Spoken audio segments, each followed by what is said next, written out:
नमस्कार। इस classified open source intelligence briefing में हम सीधे मुद्दे पर आते हैं। आज का हमारा SITP यानी सिचुएशन रिपोर्ट दो ऐसे थ्रेट वेक्टर्स पर फोकस करता है जो बेहद वॉलेटाइल हैं। एक तरफ इंटरनल डिस्टेबलाइजेशन और दूसरी तरफ एक्सटर्नल रिटेलिएशन। ये डेटा हिस्टोरिकल पैटर्न्स के बेसिस पर आने वाले एक बहुत बड़े जियोपॉलिटिकल तूफान की तरफ इशारा करता है। थ्रेट मैट्रिक्स एक्टिव है। तो यहाँ सबसे क्रिटिकल सवाल ये है कि आखिर पुराने, बिना सुलझे मुद्दे एक अचानक और बड़े स्ट्रक्चरल शिफ्ट का कारण कैसे बन जाते हैं। इस एक सवाल का जवाब ढूंढने के लिए हम दो एक्सट्रीम प्रोजेक्शंस को एनालाइज कर रहे हैं।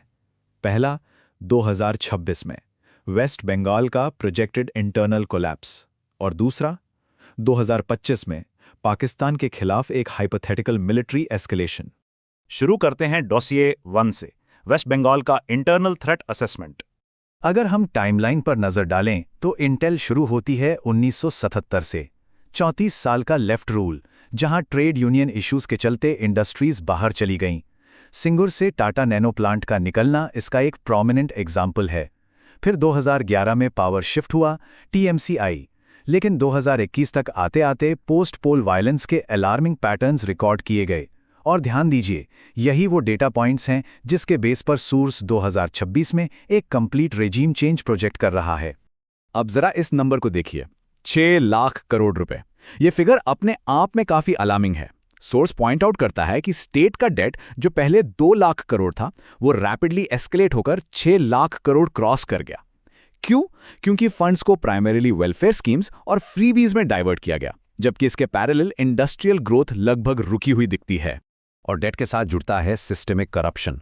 टारगेट लिस्ट काफी लंबी है, शारदा और रोज वैली चिट फंड से लेकर नारादा स्टिंग और कोल और कैटल स्मगलिंग तक। लेकिन इन सब में जो सबसे क्रिटिकल थ्रेड इंडिकेटर है वो है SSC teacher recruitment scam.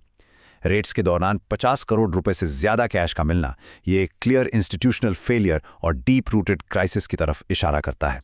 Source ने एक बहुत ही स्टार्क ऑब्जर्वेशन दिया है, प्रोटेस्ट एंड बी किल्ड, यानी विरोध करो और मारे जाओ।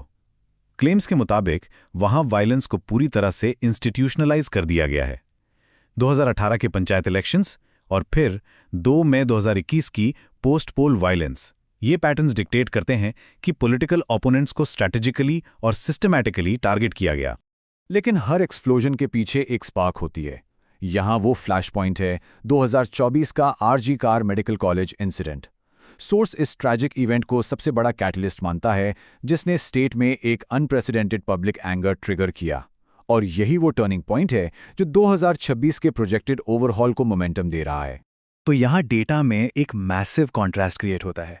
एक तरफ 2021 की हिस्टोरिकल रियलिटी है, जहां रूलिंग पार्टी 214 सीट्स जीतकर हैवी मेजॉरिटी के साथ पावर में आई, और दूसरी तरफ 4 मई 2026 के लिए सोर्स का ये हाईली स्पेकुलेटिव प्रोजेक्शन है, जो एक एब्सोल्यूट पावर शिफ्ट और टोटल गवर्नमेंट कोलैप्स प्रेडिक्ट कर रहा है। अब आते हैं डोसिए 2 पर, external threat and retaliation, code name operation सिंदूर।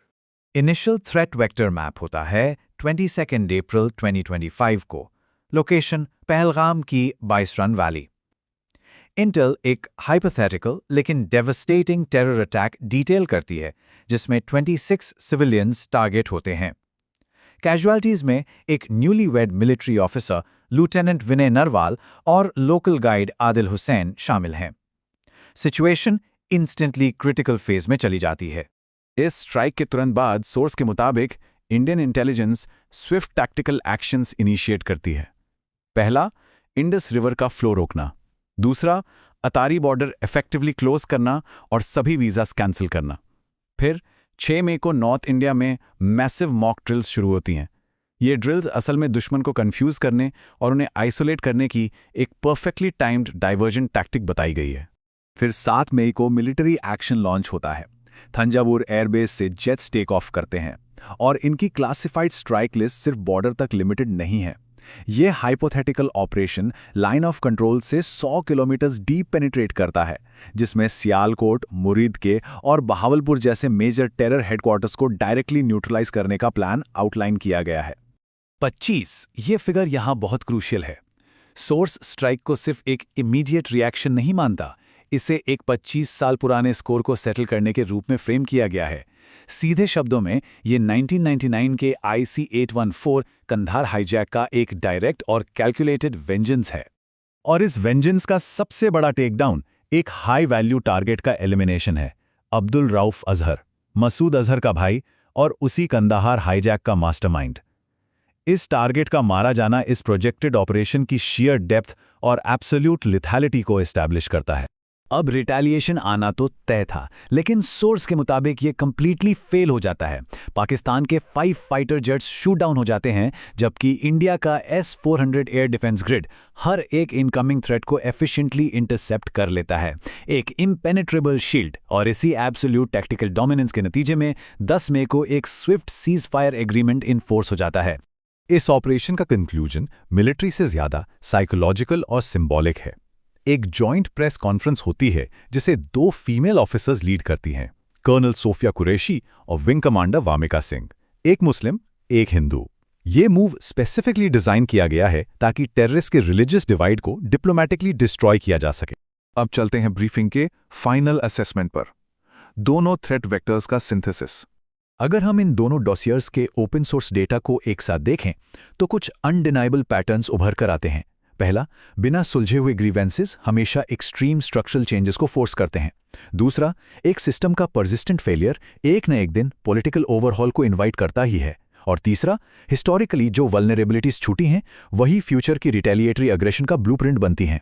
तो इस ब्रीफिंग को हम एक फाइनल लिंगरिंग थॉट के साथ कंक्लूड करते हैं। जब ये स्पेकुलेटिव थ्रेड्स अचानक और तेजी से हिस्टोरिकल रियलिटीज में बदल जाते हैं, तो क्या कोई भी स्टेट या कोई भी सिस्टम उनके फॉलआउट को हैंडल करने के लिए सच में तैयार होता है?